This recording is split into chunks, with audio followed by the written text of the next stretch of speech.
دشمنوں سے حفاظت کے لیے خدا سے منت کی گئی ہے. اور بنی اسرائیل اسے شخصی طور پر، قومی طور پر اور اجتماعی طور پر اسے اپنی عبادات کا حصہ بناتے تھے. اور یاد رکھیے گا کہ زبور کی کتاب میں 150 زبور ہیں. بنی اسرائیل نے انہیں 5 کتابوں کی صورت میں یا 5 حصوں کی صورت میں تقسیم کیا ہے. اس میں پہلی کتاب زبور 1 سے شروع ہوتی ہے، زبور 41 تک. پھر دوسری کتاب زبور 42 سے شروع ہوتی ہے، زبور 72 تک. تیسری کتاب زبور 73 سے شروع ہوتی ہے، زبور 99 تک. اور پھر چوتھی کتاب زبور 90 سے شروع ہو کر زبور 106 تک. اور پانچویں کتاب زبور 107 سے شروع ہو کر 150 تک جاتی ہے. اور مزامیر کی یہ کتاب آج زبور 1 جو ہے وہ بنی اسرائیل اور آج کے دور میں موجودہ کلیسیا کے لیے رہنمائی کا نصیحتی زبور گنا جاتا ہے. اس زبور میں جو ابھی ہم نے پڑھا ہے 2 قسم کے لوگوں کا ذکر پایا جاتا ہے.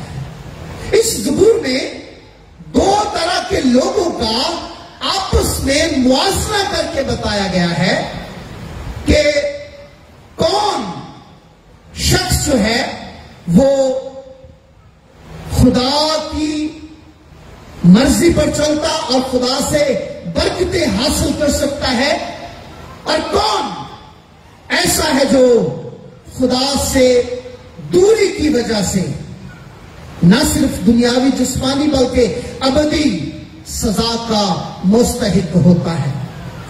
2 لوگ ہیں اور دنیا میں عام طور پر 2 ہی لوگ پائے جاتے ہیں، یا تو اچھے ہوتے ہیں یا پھر برے ہوتے ہیں.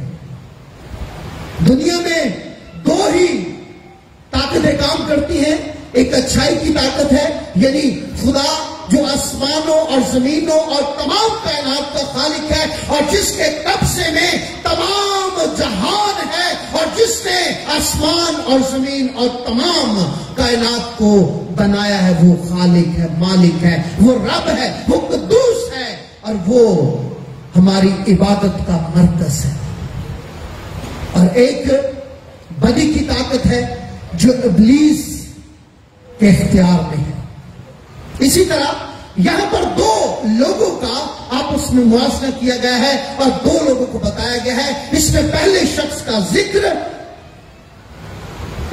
اس زبور کی پہلی آیت کے پہلے لفظ سے، اور دوسرے شخص کا ذکر چوتھی آیت کے پہلے لفظ سے ہوتا ہے. پہلی آیت میں لکھا ہے کہ مبارک ہے وہ آدمی جو شریروں کی صلاح پر نہیں چلتا، اور چوتھے باب اور اسی باب کی چوتھی آیت میں لکھا ہے شریر ایسے نہیں ہے. تو اس کا مطلب یہ ہے کہ یہ مبارک اور شریر شخص کے درمیان ایک موازنہ ہے کہ خدا شریر شخص کو کیسے سزا دیتا ہے اور خدا مبارک شخص کو کیسے اپنی برکتوں سے لبریز کرتا ہے.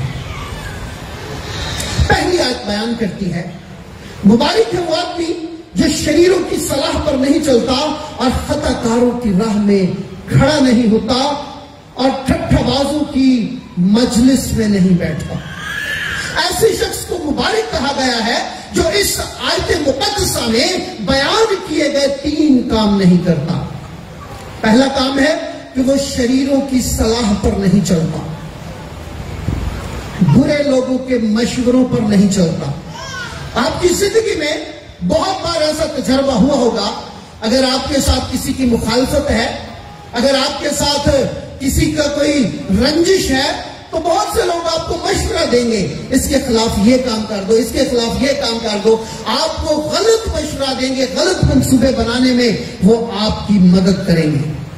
خاص طور پر جب ساس اور بہو کا جھگڑا ہوتا ہے تو بہو کسی کو بتاتی ہے کہ ایسے ایسے میرے ساتھ ہوا ہے، ساس کسی اور کو بتاتی ہے میرے ساتھ ایسا ہوا، تو آگے سے مشورہ ملتا ہے. ساس کو کہا جاتا ہے